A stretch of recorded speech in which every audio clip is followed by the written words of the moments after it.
perfect as you wanted it?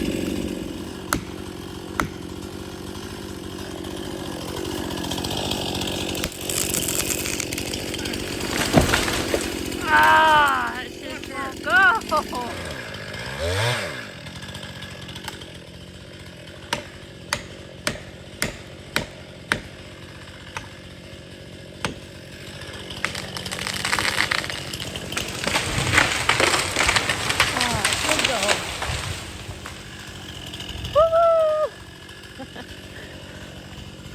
What a mess, though.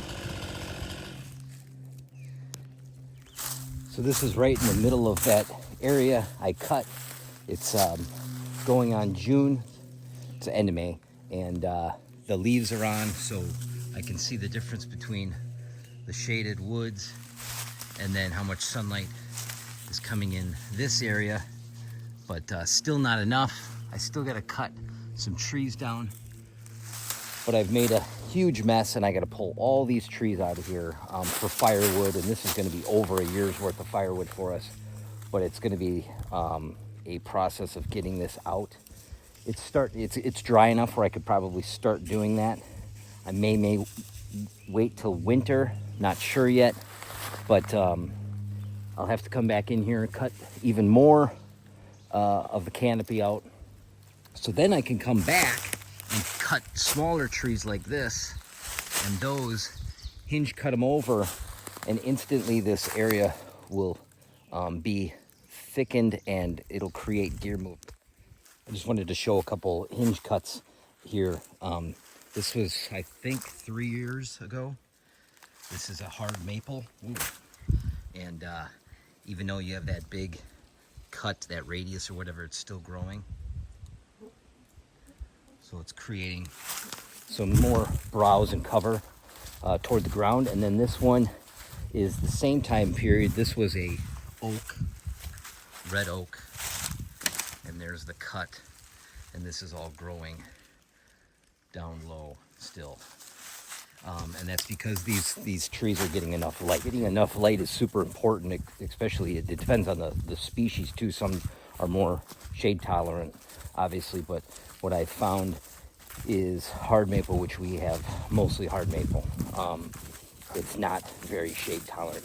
So if you're gonna go into an area and hinge cut, you better get out like 75% of the canopy to get those trees to continue to grow. Otherwise they'll just die off.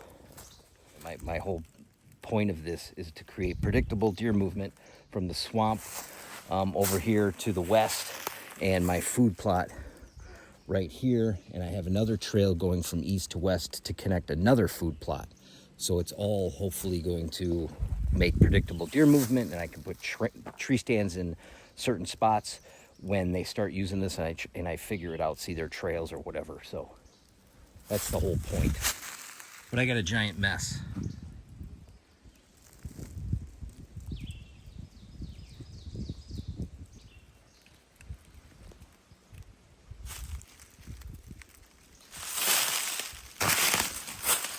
What are you doing way up there, huh?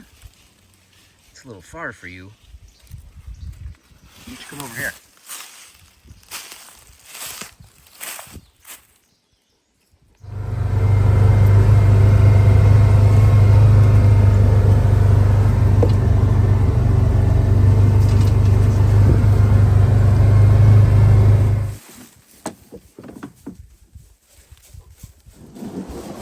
Today I'm going to take some time and plant these pine trees I got from a friend of a friend. Some guy bought a bunch of them, and too many. So he told me that he gave me, I think it was 45. So I planted half of them in the front part of my land, and now I'm going to plant the rest in the back. I'm going to do it in two of my hinge cut bedding areas. I think these are Douglas fir, I believe. But my plan is to plant them in such a way to create like screening from the trail to the bedding area in my farthest bedding area, because I want to almost make a wall of pine trees, or a little bit, so that when I walk down the trail, the deer can't see me as well. And also it would be on the northwest side of the bedding area, the pine trees would, so it would create a kind of a thermal barrier, wind protection for the deer is what I'm thinking. And then in this hinge cut area, I'm going to plant some too. Not quite as many. This isn't a very big area that maybe they can bed up into and get out of the wind on windy, snowy days. That's my plan anyway. So we'll get started. I got the dogs with. They're going to get exercise, and I won't have to take them for a specific walk for them. And hopefully the bugs aren't going to be too bad.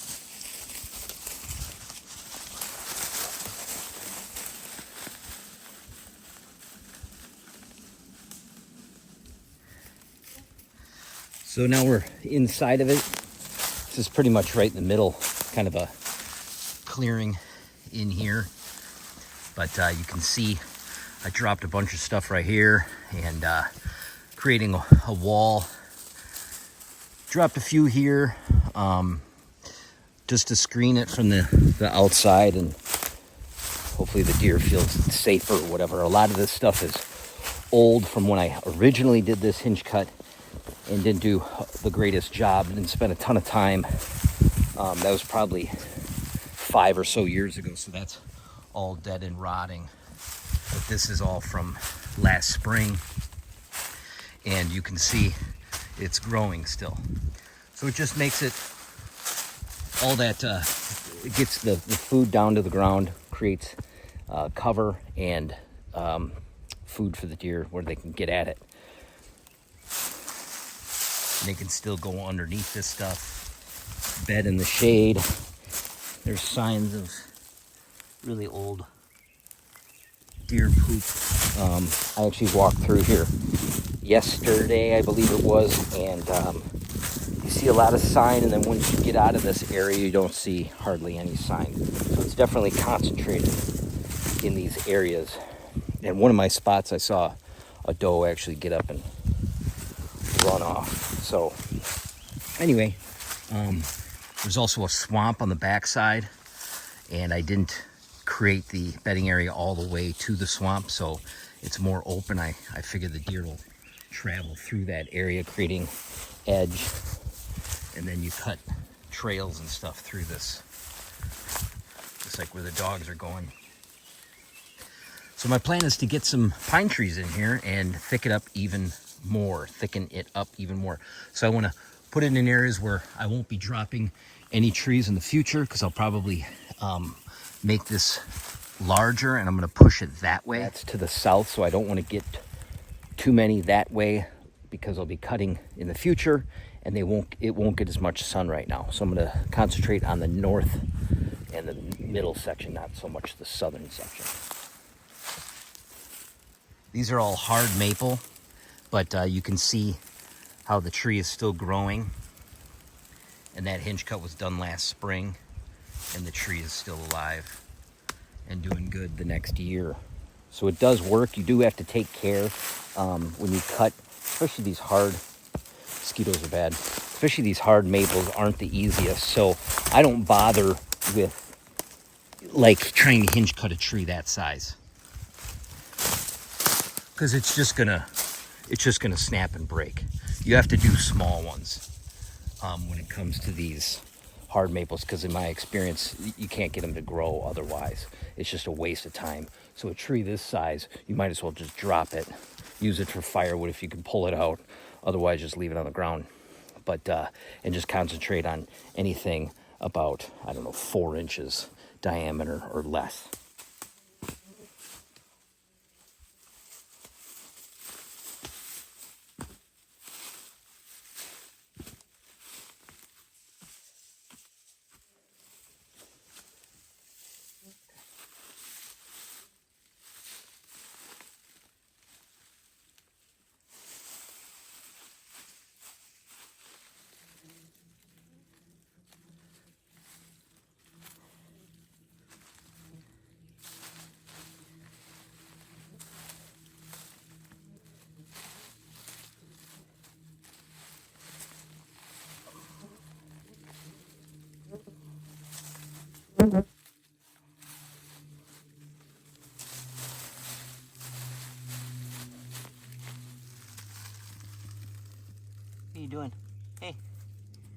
Bun?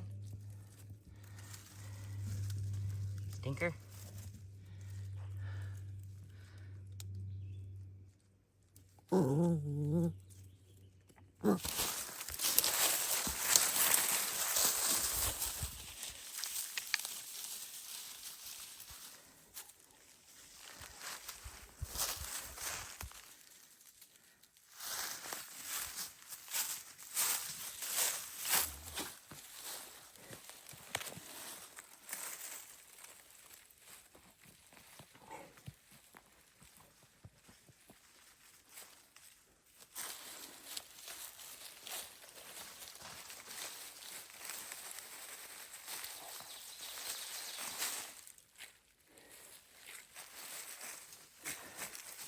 You got help? Yeah? You help?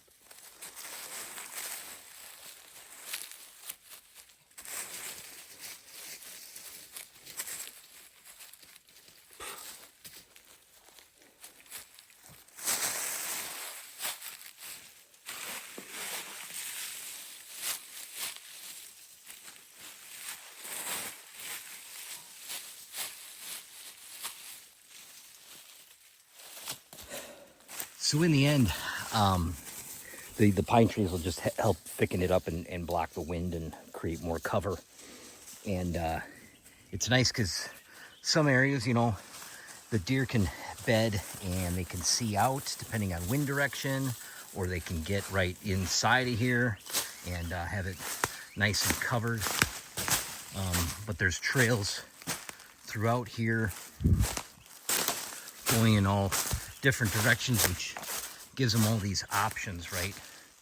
This is actually a semi-used deer trail right through there. And then I just pretty much make a mess and then come back in here and start making a maze of trails to get through this stuff. And they can bed up against logs or pine trees or whatever.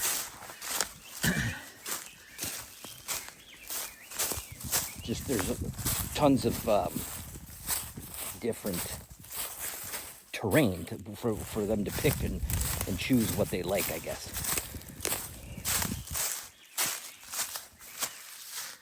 So it's not very large. You just walk through it. I'd say 80 yards, maybe 100. And that's it. We'll plant these in the next one.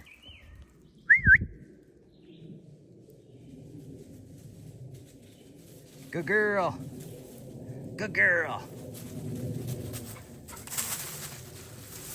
Yeah, good job. Good come. Good come. Good girl. Oh, gee.